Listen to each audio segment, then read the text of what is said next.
যখন কোন বান্দা সূরা ফাতিহার একটা করে আয়াত বলে আলহামদুলিল্লাহি রাব্বিল আলামিন, সঙ্গে সঙ্গে আল্লাহ জবাব দিয়ে বলেন হামিদানি আবদি, বান্দা তুই আমার প্রশংসা করলি।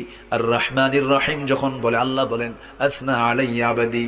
মালিক ইয়াউমিদ্দিন যখন বলে আল্লাহ বলেন মাজ্জাদানি আবদি। এরপরে যখন বলে ইয়াকা না'বুদু ওয়া ইয়াকা নাস্তাঈন পর্যন্ত যখন বলে আল্লাহ বলেন বান্দারে তুই আমার কাছে কি চাস, প্রাণ খুলে চারে বান্দা।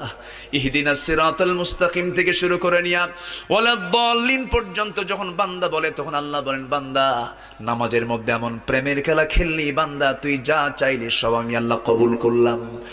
ওই বান্দা যখন রুকুতে যায় আল্লাহ তখন অস্থির হন।